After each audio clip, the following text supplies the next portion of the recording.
thank you once again, and let's kind of get started with the presentation, right? So, you know, if we were to think about life's journey, right, pretty much all of us, right, when we started our journey, would be like the car on the left, right? Shiny, new, every part working well to a large extent, super efficient, and so on and so forth, right? But over a period of time, right, depending on choices that we make, some of which are the way we use our body and mind, some of it are the way we abuse our body and mind, we end up closer to a version of the car that we see on the right, right? And that happens to almost all of us.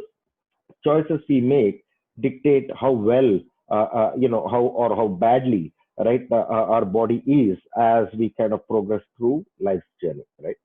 And then as you kind of think about it, the question then really is, what has it led to, right? Unfortunately, it's led to an explosion of different types of lifestyle disorders, right? And when I say lifestyle disorders, I mean anything where the body does not work the way it's supposed to. It's not influenced by an external pathogen. It's not a bacteria or a virus, but it is choices that we make that change the way our body functions, right? So if you take a look at the statistics, these are specific to India, right? A significant increase in heart disease, right? We're kind of headed to become the diabetes capital, right? 1 in 5 women have PCOS, PCOD, right? Uh, uh, 70% are clinically obese, right? There's hypertension all around us, and so on and so forth. And, it's kind of quite scary, but not just in the Indian context, right? In India, for a population of around 1.3 billion people, right? I think we have anywhere between 200 to 300 million people that are either suffering from one of these or at a risk of kind of getting there. And unfortunately, it is progressing at a very rapid rate, and it's younger and younger people that are getting afflicted by this, right? And as you kind of extrapolate this to the world, around of the 7 billion people that's out there, we're close to about a billion people that have problems like these, or at a risk of these. And that over the next decade and a half is supposed to get to around 2 billion, right? So this is a massive problem. And the whole thing is that, is it only doom and gloom, or can something be done about this, right? And that's the question. Can this damage be undone, right? Can we prevent more of this damage from happening? So basically, if we were to look at this, that's at the core, right, of what's on top of our minds, and how should we approach this, etc. Right. The good news is it's a loud and emphatic yes, right?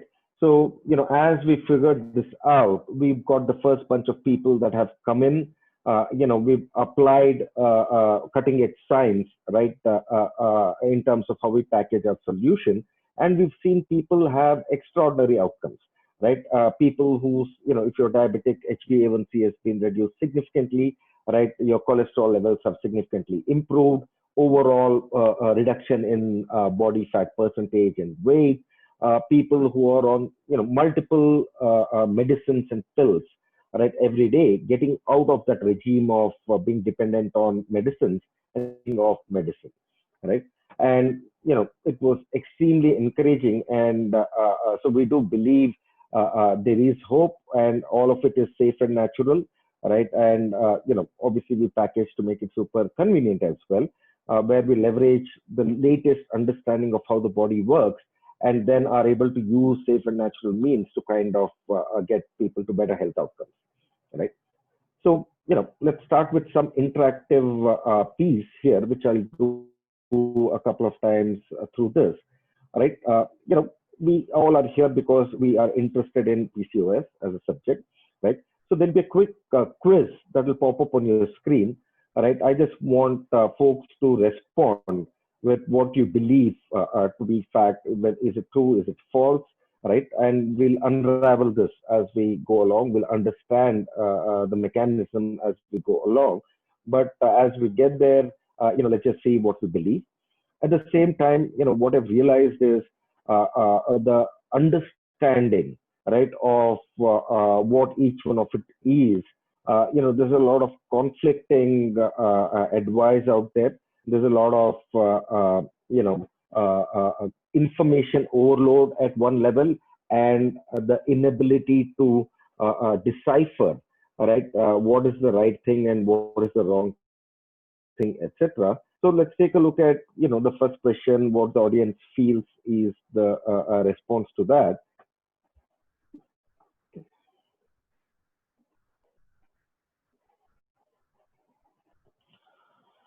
True, 2/3 of the team, people on the call believe it's true. 1/3 believes it's false. Let's move on, right? How do we believe this happens? We find suddenly some switch within the body changes, and switch gets switched on, and we end up with PCOS.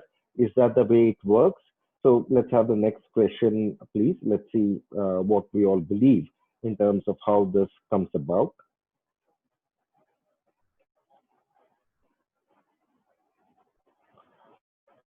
So let's, again, what we believe. Let's take a quick shot at this, and let's see, what we believe, how this works.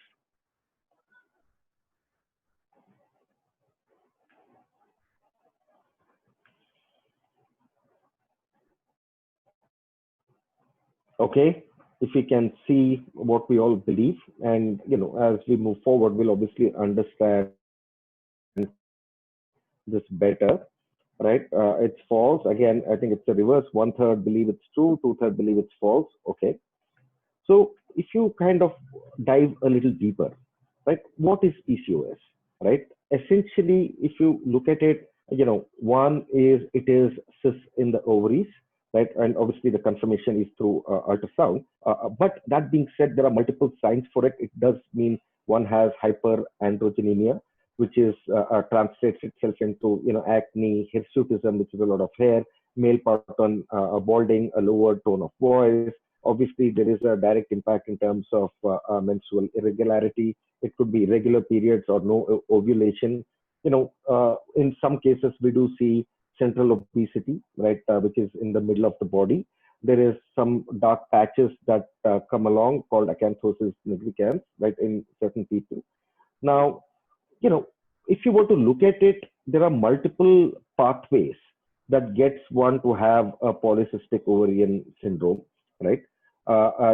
Some of it could be genetic, some of it is what's called hidden PCOS. There's an inflammatory path that leads one down this.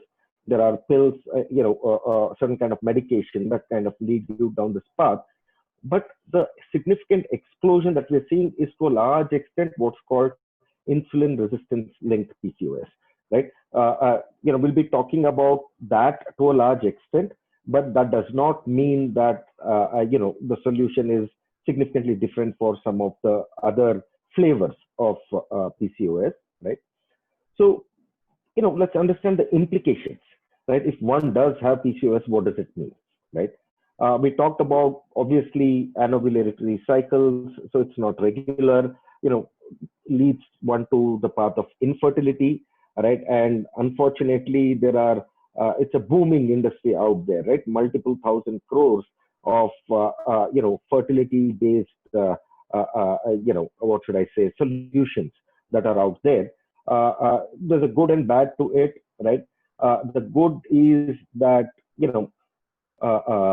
if infertility was the only problem because of PCOS, it's okay, right?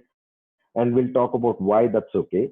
But the bad is it doesn't need one to be exposed to different kind of invasive or non-invasive, and fairly expensive procedures, right? Obviously, there are, easier ways to undo that metabolic imbalance that exists within, right? It also does lead to complications in conceiving, concerns around things that would impact the fetus, right? There are those large cysts that end up growing within the ovaries. There is an outside chance of what's called follicular carcinoma, right? Mood and sleep obviously do get impacted. But this is, some of the problems and the implications. But if you were to look at the other complications possible, right? And for reasons we'll explain as we kind of go forward, any person with PCOS has at a significantly higher risk of other problems like a type 2 diabetes, like a fatty liver, obviously higher risk of cardiovascular disease, right? And eventually, as one ages, exposure to Alzheimer's and dementia, right? And so on and so forth, including obviously the dreaded C word, right? And are they related? To an extent? Yes. And that's what we'll kind of establish as we go forward. So it's not just about fertility issues or irregular menstruation and maybe some acne and hirsutism, etc. Those are child's play compared to the higher risk that somebody with PCOS faces, right, over a period of time, because the underlying pathway are connected, right? So if you were to understand the progression of PCOS, right, we will realize that while it starts with knowing that one has PCOS, or one starts seeing the sign, which is typically, like I said, hyperandrogenemia or follicular arrest. And typically, what ends up happening is, as the process of creation of the egg happens in the ovaries, beyond a particular size, right, the what's called follicles, they don't end up growing beyond a point, right, and which means that they don't end up being released, or getting fertilized, right, and those end up being collected in the ovary, and those end up forming those cysts. And there are hormonal imbalances that kind of lead to this phenomenon. And obviously, as a result of that, one does see that the ovulation cycle is not normal, right, in people, and non-existent in certain people. Now, why is this happening, right? At the heart of it is, one, the ovaries are producing higher levels of testosterone, right, and that in a way impacts your LH, which is luteinizing hormone, right? And the other thing is, there's a hormone called sex hormone binding globulin, and this is produced by the liver, and that is at a lower level, right? So typically, for people that have a PCOS, one will observe that there's a higher level of androgens, which is your testosterone, and the ovaries are what are producing those, and there's a lower level of SHBG, right, which is being produced by the liver, right? And these lead to your hyperandrogenemia, obviously higher level of testosterone, right, indirectly impacts LH and the growth of follicles, which is why they don't grow like they normally should, and that gets arrested and leads to formation of cysts, which obviously means that one does not have the periods like one should, and that leads to anovulatory cycles, right? But if you kind of peel the onion further, you will realize that what is causing the higher level of testosterone, what is causing the low levels of SHBG, is actually higher levels of insulin, right, which is another important hormone, right, that is needed for what's called homeostasis, or equilibrium of the human body, right? Now, this is the typical pathway, especially for what I call the insulin resistance or IR-linked PCOS. But we see similar, hormonal imbalances that lead to a similar phenomena that ends up with people having, PCOS, right? But we also see that weight increases, not in everybody, but in many people, right, that end up having PCOS. And there's a similar pathway, right? The same insulin, which ends up being at a higher level, right? And there's another important hormone called cortisol. There's a cortisol pathway as well, but we'll focus on the insulin pathway for now, right? That higher level of insulin, one of the roles of insulin is in what's called glucose metabolism, which is every cell gets glucose that it uses to convert to energy, etc. Another role of insulin is, think of it as a traffic policeman that determines whether the body should use the nutrition to spend as energy, or save it for later, right? And higher the level of insulin, the signal is, save some of that nutrition for later. And if you were to visualize it in financial or banking terms, right, think of it as a savings account and let's say a fixed deposit. A savings account being where you use the money to transact and all the expenses, whereas your fixed deposit or investment is what you kind of put aside and for a rainy day when the need might arise, etc. Right? In terms of money, that is good. In terms of the human body also, if you look at it from an evolutionary perspective, that's good because food was not always available.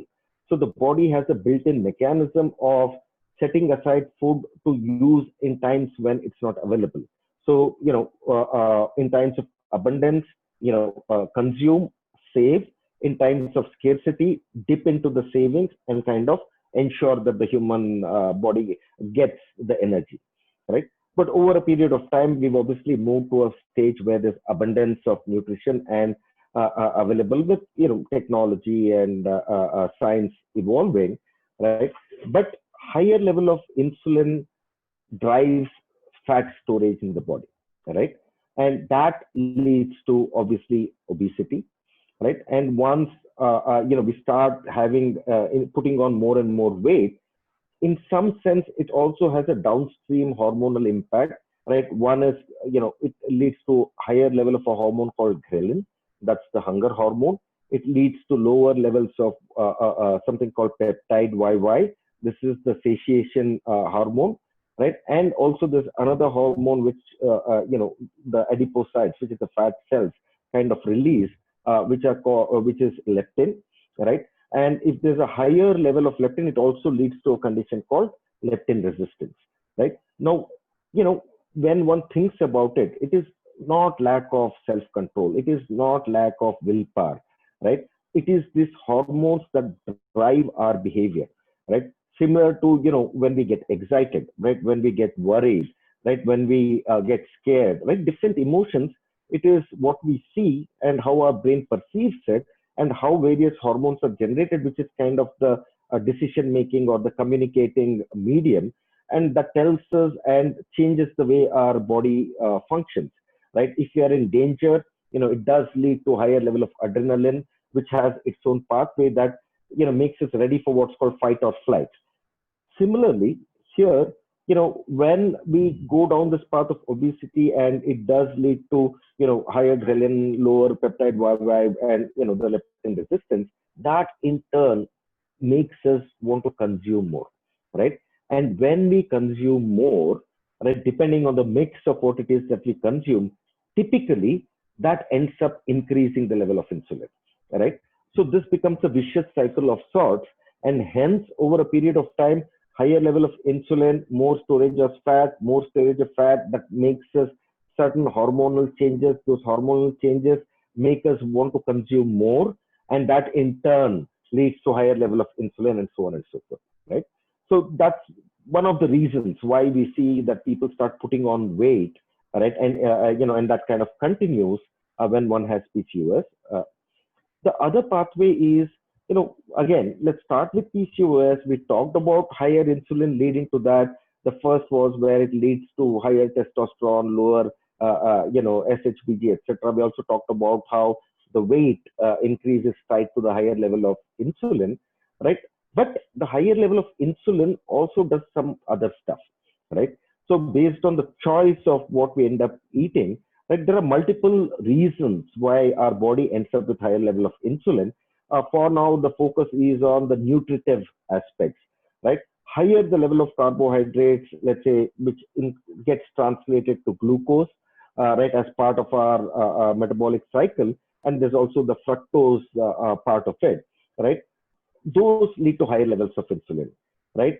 Now, when there is that higher level of insulin, we talked about how insulin, one other role is to convert, extra energy into storage for use later, right? Which is conversion of the extra glucose in a process called de novo lipogenesis and, kind of creation of fat, which is our FD or investment account, right?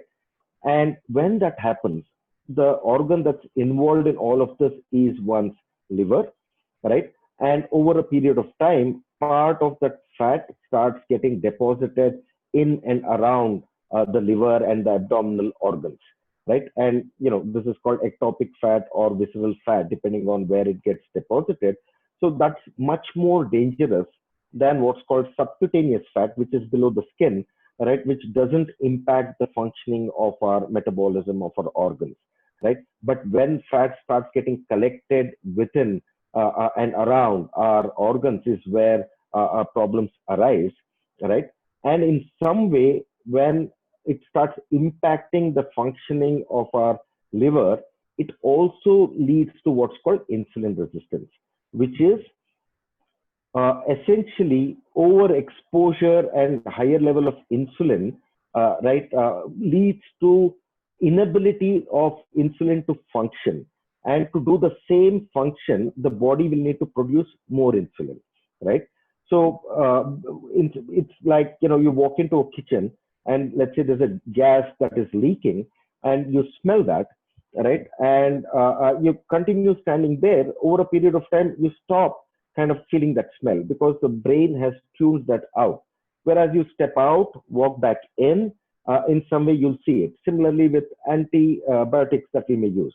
Like if you keep using the same dose over a period of time, our body becomes resistant to that, and we need a higher dose, to have the same kind of an effect. In some way, that's just a way to mentally frame it.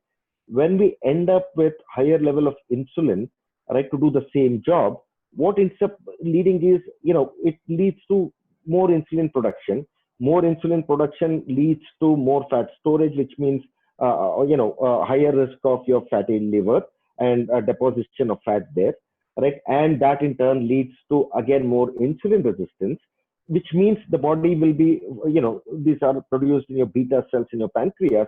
So you'll end up with more insulin. And this again becomes a vicious cycle, right? But it doesn't end there.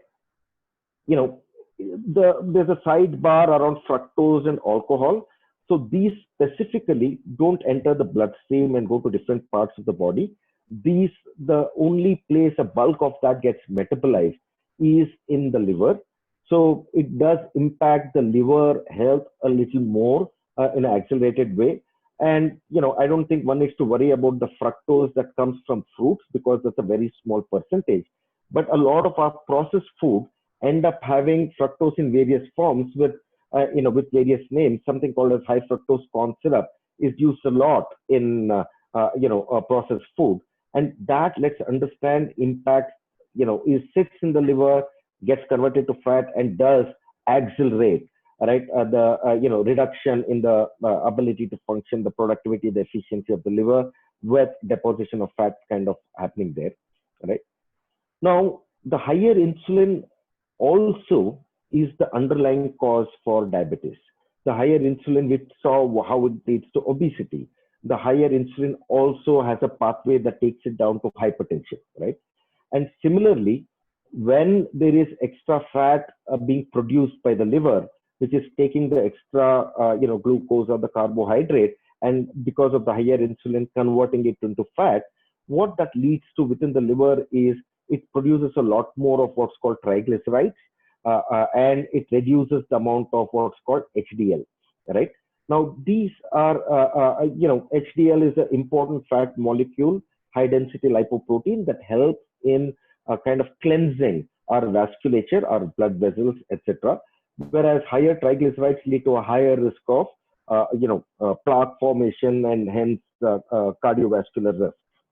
Similarly, if you were to look at micro and macro, diabetes, obesity, hypertension, all of that, and primarily diabetes, does lead to what are called micro and macrovascular diseases, right? So while the higher insulin is driving the PCOS, it is also putting us on a path of increased risk for other lifestyle disorders, right? And that's what I want us to take away. So let's not just solve it to ensure that we take away the symptoms of PCOS, such as hyperandrogenism. We want to regularize our ovulatory cycles and so on and so forth. But by taking care of that, we will obviously reduce the risk of some of these other lifestyle disorders that have a very similar pathway that takes you there, right? So this is same thing as a picture. This is from the New England Journal of Medicine, where if you were to see it, it starts with what's called hyperinsulinemia, which is higher level of insulin, and that leads to reduced SHBG, higher testosterone, etc., etc. Similar to what we spoke about, right?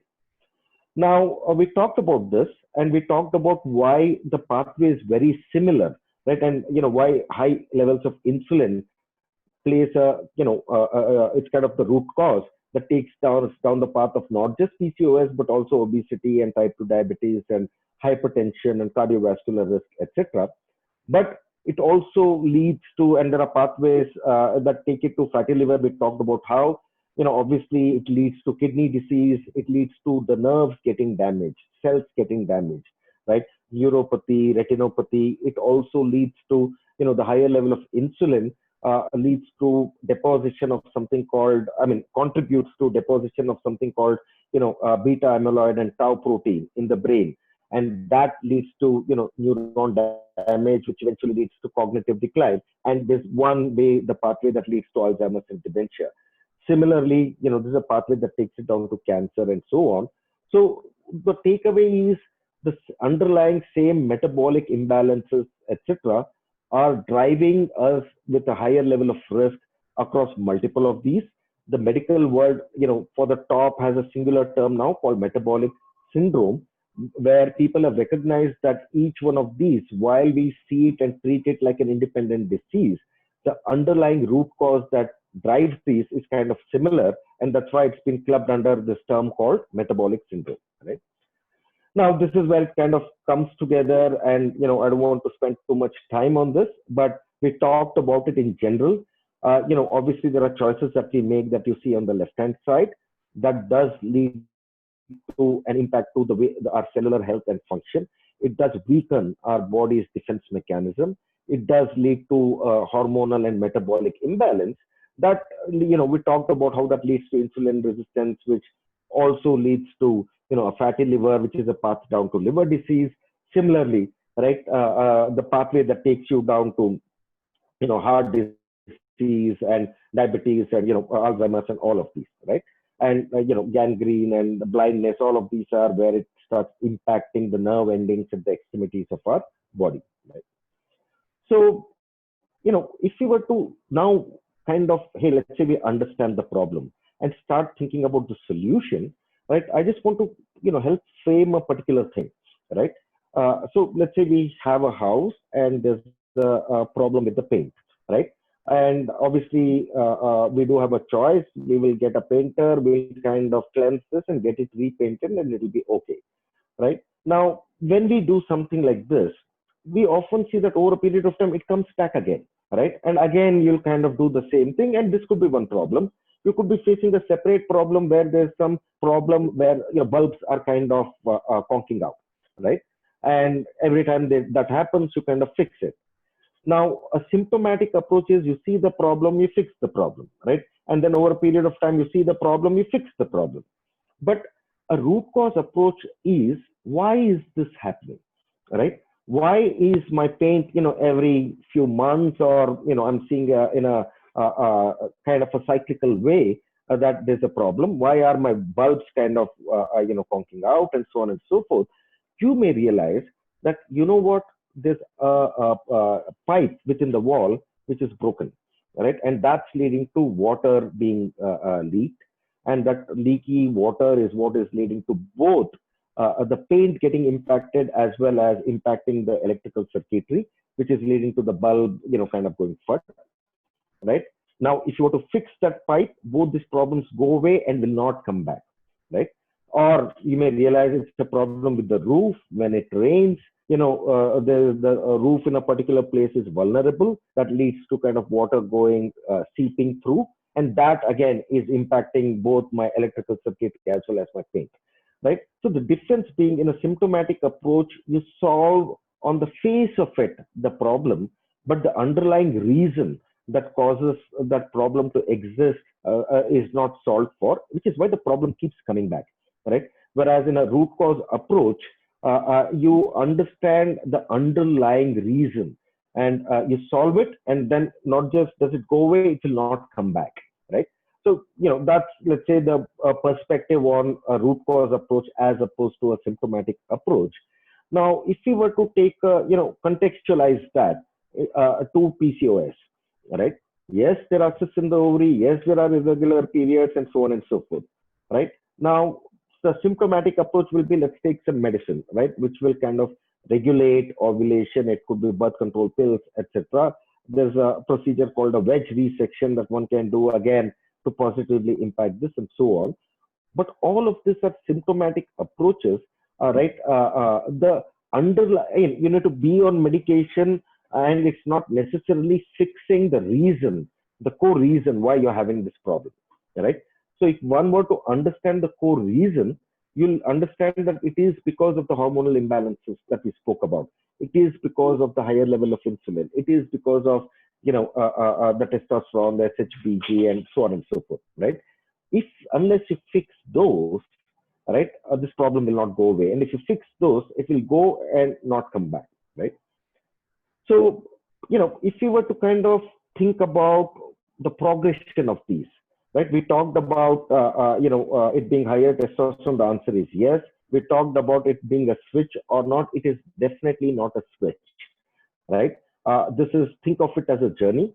Think of it as, something where, let's say, you are in Bangalore and you're heading towards Mumbai, right? Obviously, you do need to go through, let's say, a Chitradurga, Dharwad, Hubli, Pune, etc., before you actually get to Mumbai. Whereas, the way we look at life, right, and unfortunately, some of the medical world as well, is if you're not in Mumbai, they tell you you're in Bangalore, right? So you keep saying all is well, all is well, all is well, till one day all is not well, right?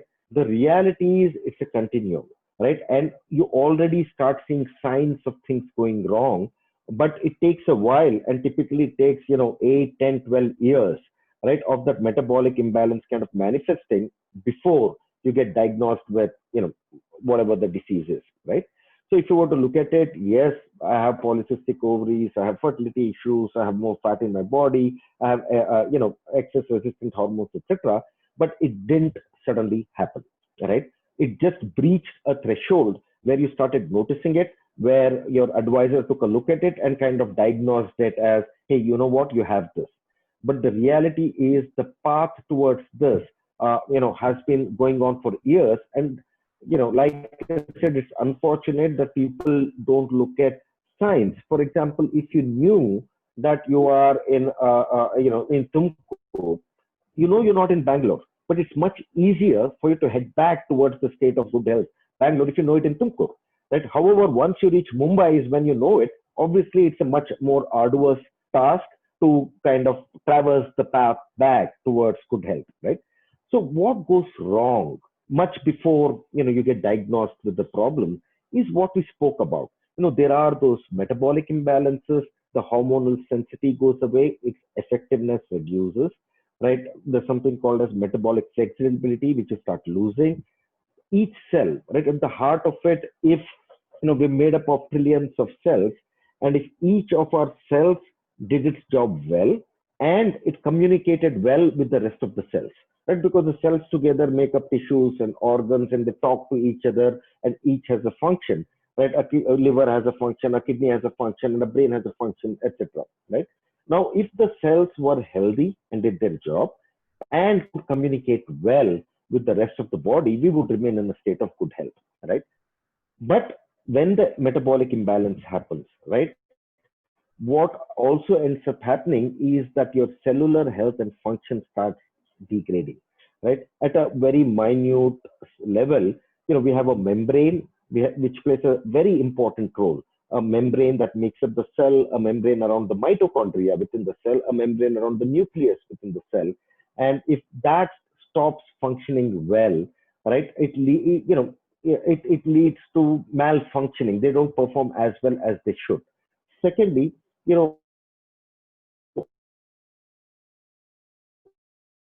why, right, different parts of our body, different cells don't have the same lifespan.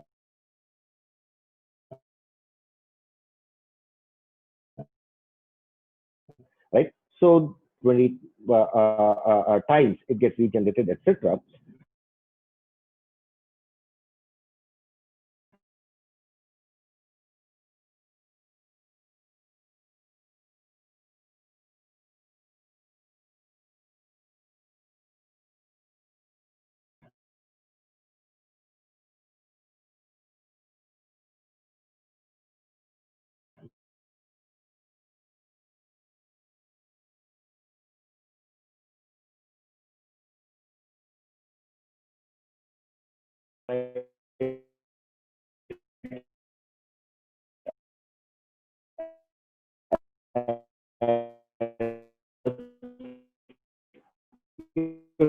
Defense mechanisms start becoming weaker. Your cellular health kind of weakens, and these are things that can be measured, but unfortunately.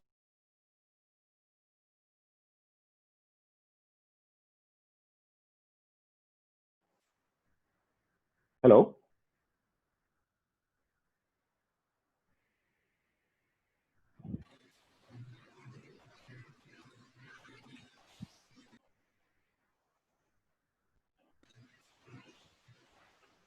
Can somebody confirm that I am back on? Yeah, Vivek, we can hear you. Yeah. Okay. Okay. So, essentially, if you look at why these happen, we realize that all of this happen based on choices that we make on how do we build the structure of our body, right? And it all boils down to, if you were to build a structure, the choices around what quality of bricks do I use, what quality of wood do I use, what quality of cement do I use, right? You use hollow bricks, you use rotten wood. Obviously, you build a structure, but that won't have the function, the strength to do its job, right? And similarly with the human body, right? If we don't use the right material, right, and that boils down to the right, what do we eat, when do we eat, right? How physically active are we, right? Is there stress that we kind of go? Right? Do we sleep well? Because sleep is not just about rest.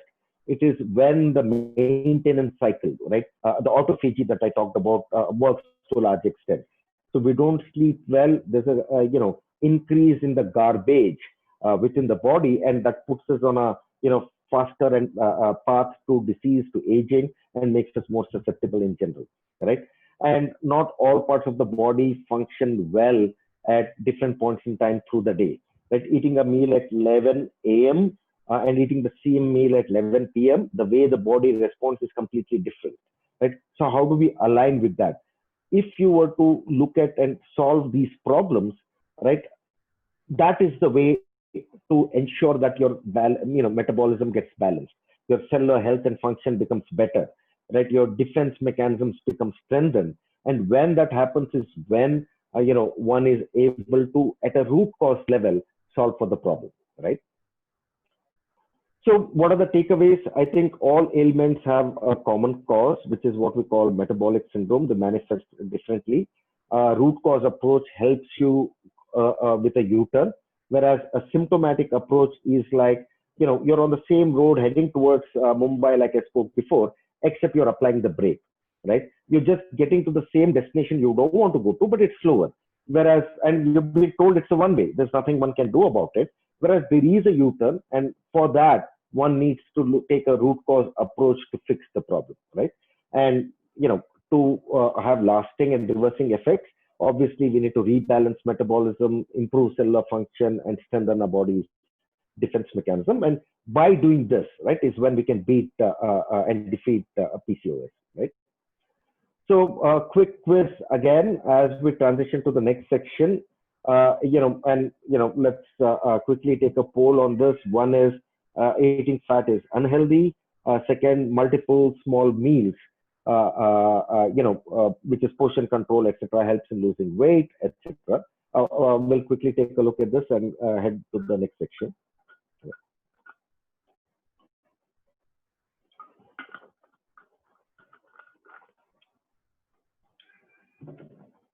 Yeah. Okay, eating fat is unhealthy, false 2/3 to 1/3. Let's move on to the next question, please.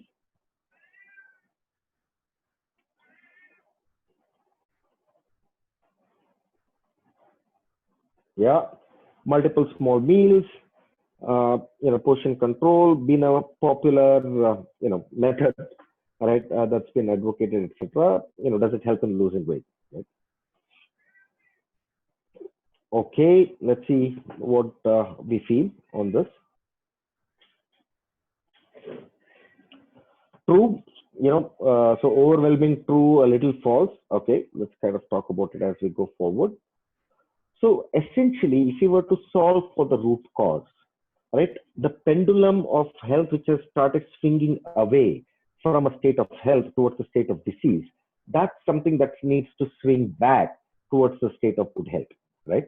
And that essentially is the only way. And obviously, the region in between, we call it the state of risk, which is where already the functioning of the body has become worse, but it has not reached threshold, so we've not been diagnosed with having any specific disorder, right? And we need to find a way to swing that pendulum back, and that's the only way, right?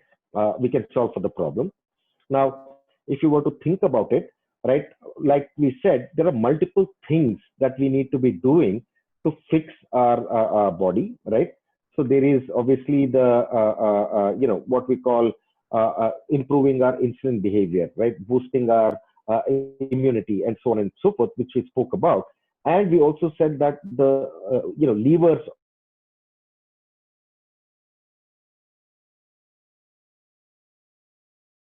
of so bulk of it, around 50-60% of the impact is choice of what do you eat and when do you eat, right? And the rest of it are getting the right kind of fitness, stress management, sleep management, and so on, right? So if you were to look into these, right, very quickly, can't go into too much detail, but if people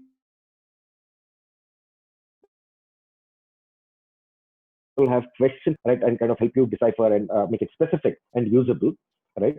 So you'll see that at a nutrition level, there are what we call macros, there are what we call micros, right? Both are very important, but at a macro level, anything that leads to higher level of insulin is something that we need to reduce. And carbohydrates has a linear effect in terms of driving higher insulin. So obviously we have to go as low on carbohydrates as possible. Protein has a non-linear but does positively impact insulin generation. So, but we also need it. So we need to find the right amount which is adequate but not higher, because that does lead to higher insulin production, etc. And we need to ensure that we get the right kind of vitamins in the right amount of it. There are storable vitamins, non-storable vitamins, but we need all of it. We need fiber, because very important to maintain what I call the gut microbiome, which is one of the defense mechanisms, plays a critical role in not just our metabolism, but also in our emotional state, right? State of wellness. So there's something called as a gut, brain axis. So there are a lot of trillions again of beneficial gut bacteria that reside, and we need a right diversity of those to exist, right? And the food for them is fiber. So prebiotics and probiotics become significantly important. Also, there are very delicate balances that are needed between sodium and a potassium, calcium and a magnesium, your omega-3 and an omega-6, etc. So those are things that one needs to focus on. And like I said, happy to help drill down further into specifics as needed. Processed food, not good, right? Even in fact, saturated fat is the right kind of healthy fat. Your polyunsaturated fat, the seed oils, which while we were growing up, we were told are the right kind of fats, are not healthy. And, obviously anything that gets exposed to, chemicals and contaminants, right? Not only are we what we eat, we are what we eat as well. So, we have to be very careful in terms of where we take the produce. Industrially farmed meat, not good. It has to be naturally farmed, what's called free range. The fish, if you are consuming, has to be deep sea, etc., etc., right? And if you look at circadian alignment, the portion control concept is wrong. Each time we eat, it leads to an increase and release of insulin. So try to eat as few times as possible, but eat adequately, right? So I think we need to move away of multiple small meals to moving towards fewer, more fulfilling, well-balanced meals, right? And I think that matters a lot. Like 2 to 3 meals a day is enough, right? And trying to reduce in a 24-hour cycle the time when we eat, which is what's called intermittent. I mean, we have what's called a feeding window and a fasting window in the 24 hours. You need to eat in as low window as possible, and that's what is called intermittent fasting. Secondly, we need to ensure that our insulin levels are down, when when we are sleeping, because only then is what's called growth hormone getting generated, your autophagy kicking up, etc. So ensure that you eat 3 hours before you go to bed, right? So avoid multiple small meals, avoid snacking, avoid eating right before bedtime, and so on.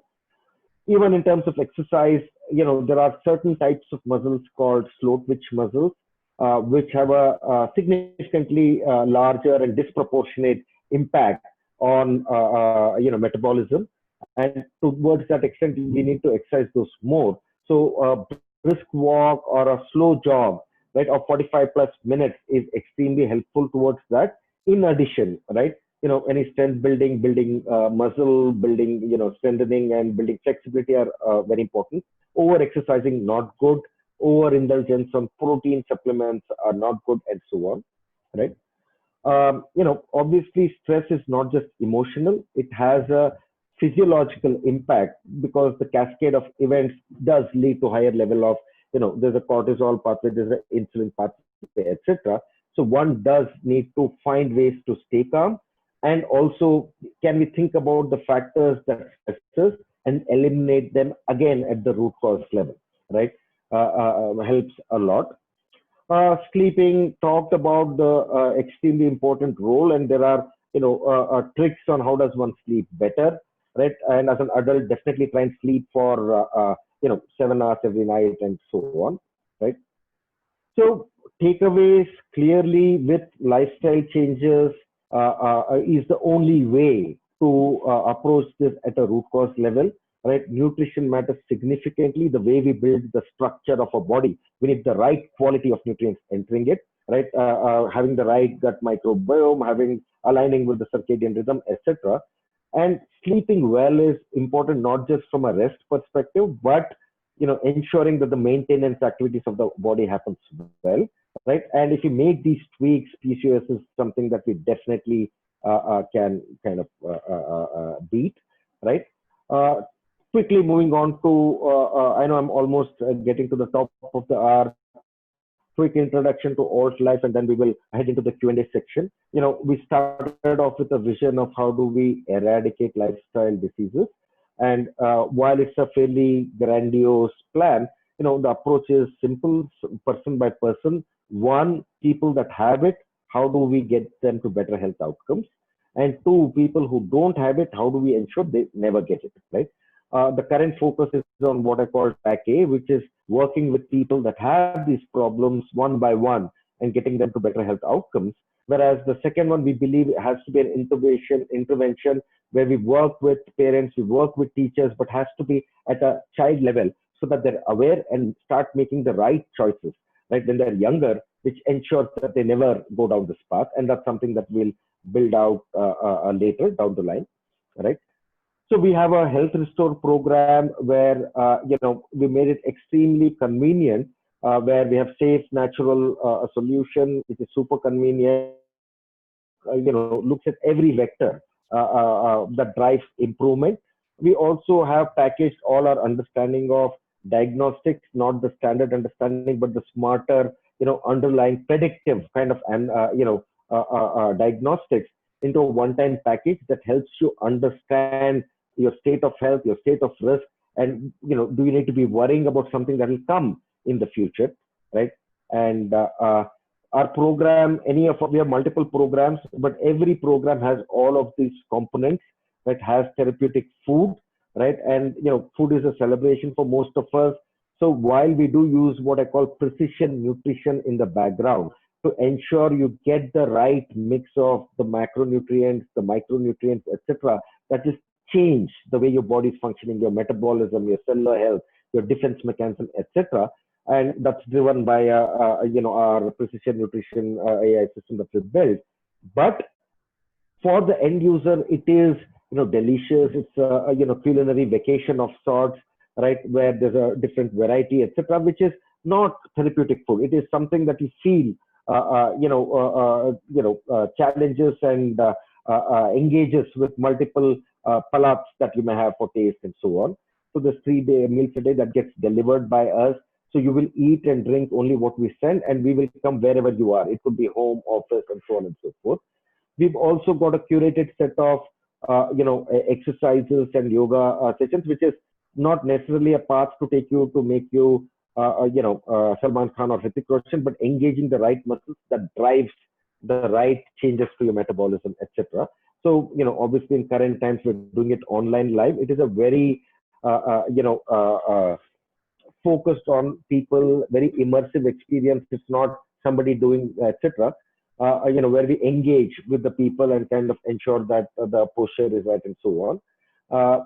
And there's mindful meditation, there's counseling to help understand stress and how to deal with stress better. There is a smart health assessment that I talked about, the predictive and diagnostics, where we do it before you start to baseline your state of health, and every month after the program to figure out the progress that you're making and etc. Right? We've got a panel of doctors, nutritionists, physios, counselors, all of them available, right, and all of them included in the program for you to work with and get the right kind of advice as one goes through this. Built around convenience, arrives at your home, the diagnostics happen with people coming home, taking the sample, the food gets delivered, the exercise gets delivered online while it is live, etc. Built for convenience and seamlessly integrating with your life. We have what we call an alt life coach that works with you through the journey, and also a technology that makes it very easy to kind of change addresses and meal preferences and all of that. And we do have a veg and a non-veg and a egg variant to ensure that we meet multiple requirements. We're building out a larger community that we call alt life, which is where there are multiple events and activities that we plan for people oriented towards health, to help them keep abreast of the latest science and apply some of that to improve their lives and the lives of those around them, right? So that's all the components and all of that gets included in that single program. And then what happens at the end of it? Because you need to think about this program as a one-time effort to accelerate and get that pendulum which has swung towards the state of disease back towards the state of good health, right? And that's what we will help do. But then beyond that, obviously, are various things that one can engage, based on your intent. At the end of the 90 days, there can be an ongoing maintenance plan, or there could be an improvement plan. And we will work with you, right, to make it easy. Maybe it's a workshop to help you learn how to cook this, right? Or it could be a balance of, hey, can I do a week, a month of this? So we have different flexible models to engage, with the best model being do nothing, right? And we kind of track you, and only if it becomes worse, you come back, and so on. So depending at the end of the 90-day program, we'll kind of baseline your state of health, and then figure out what's the right option for you to adopt to continue down the path of maintaining the good health outcome that you've unlocked by doing this one-time program, right? So, that brings me to the end of the section, and we'll get into the Q&A section. Takeaways: definitely PCOS can be beaten. It does need for your metabolism to be rebalanced, your defense mechanism to be strengthened, your cellular health, etc. And we've made it easy and convenient. We guarantee results, and we are applying cutting edge science in completely safe and natural ways to help you do that. And it doesn't just need to be this. Even if you need advice to be able to adopt some of this on your own, we're very happy to help. We're committed to helping people get to better outcomes. Do reach out to us, and we're happy to help you in your journey any which way we can, right? So these are different ways that we can engage. We can do it offline. We can talk to obviously to you, but to your companies, to your communities, to talk about this, and not just about diabetes and higher cholesterol, etc. Right? We have our online presence across most of the platforms. Live Alt Life is what it is. Our website also is livealtlife.com. right? So please do take advantage of these and reach out to us if you believe that we can help with other people. As a takeaway, if you are a loved one or a friend or a colleague has this problem, do consider, we're starting our next cohort. We start once a month on August 17th. So that's something that you should definitely consider. But at a minimum, make sure there's a one-time test, which is your, what we call a smart health risk assessment, what we call the lifestyle risk assessment. Get that done. Understand not just in terms of your state of health, but in terms of the state of risk. Where are you? And maybe there are early warning signs you should take heed to and start taking steps to ensure that you don't progress towards a more difficult situation, right? With that, the main part is done. We'll move into the Q&A session. Thank you all for taking the time and being a part of this. I hope there were 1, 2, 3 takeaways, which are things that you can apply. Please do consider, clearly actions in terms of getting the health risk assessment done, as well as, consider taking up the program, that will be launching in a couple of weeks. We are also making it much more flexible for you to take different parts of the program and build your own program. But it will take us 2, 3 weeks for that to be out on our website for you to be able to order. So please do, keep track of that as well, right? And happy to help offline, online. Any ideas, any suggestions, anybody that you believe can benefit from this, we're happy to do that outreach. Please do reach out to us. Thank you once again. Have a good evening. Stay safe in all of this uncertain times. And let's just take questions now, right, and move there. So I do see on the Q&A panel, there is my after breakfast sugar level is 151 and before is 95. I'm a 34, etc. Last years, etc. Should I be worried about my blood sugar levels? Absolutely. And as you would have seen, right, with what I described, if you're not diabetic, you're already at a higher risk of diabetes. I think 95 postprandial, what's called fasting, and 151 postprandial is not something one should be worried about, right? But if you have PCOS, that this probably will progress. So I would still suggest, take that, health risk assessment. You'll get a sense, not just of these, but in terms of inflammation, right? In terms of, there are multiple pathways, and we will measure all of those and help you, kind of benchmark where you are and if you're at a higher risk, and definitely try and improve your state of PCOS as well through the process. There's a question on what are some of the foods that must be eaten and which should be avoided. I've covered it at a very conceptual level. We do have the emails of all the people that have registered, and there is a detailed guideline which will help you make some of these choices. We're very happy to send that out, right, which will help you make those choices. I think that will be a good way to understand and make the right choices. And obviously do reach out to us.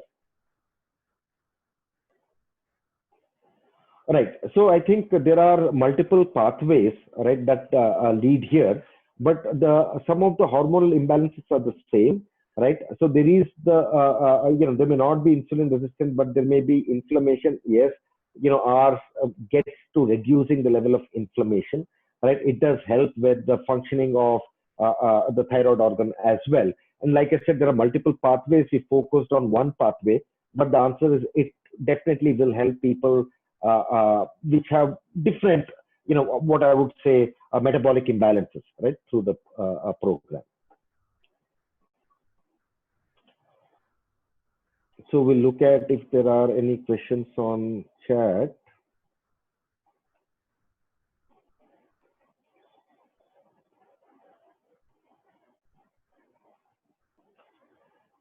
Yeah. So, while we wait for any other questions, please do, type it out either in the chat window or in the, what should I say, the Q&A section, and happy to take them.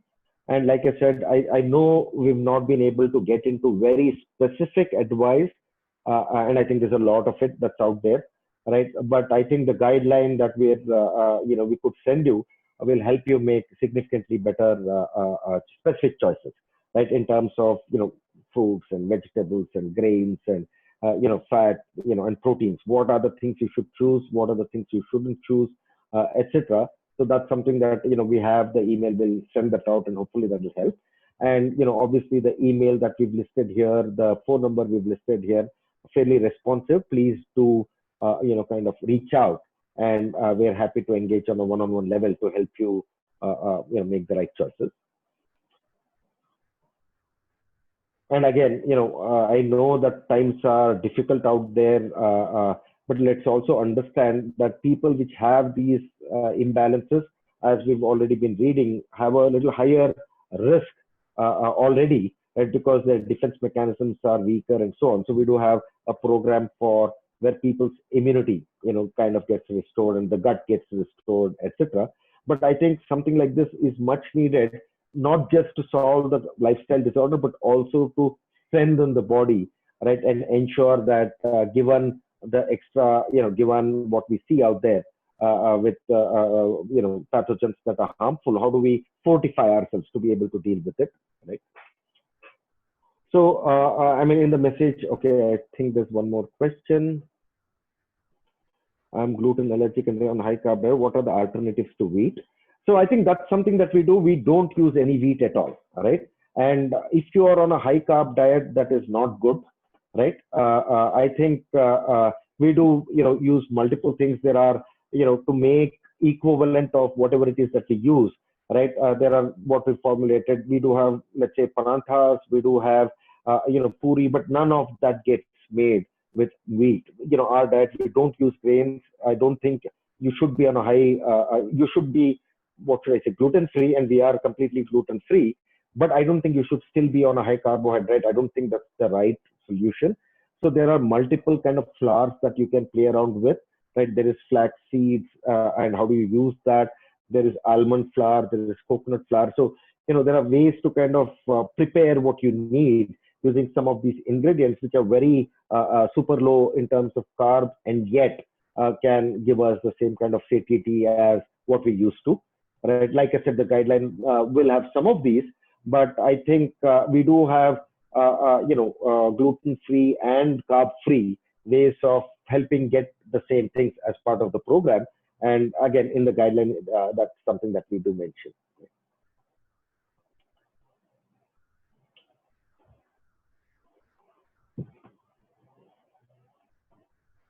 Thank you. Thanks for your feedback. I do hope there are things that were helpful in your journey, in the journey of other people around you, etc., to make this better. Like I said, please do reach out. Happy to help in any which way possible. We are starting the next cohort on August 17th. That's something to consider.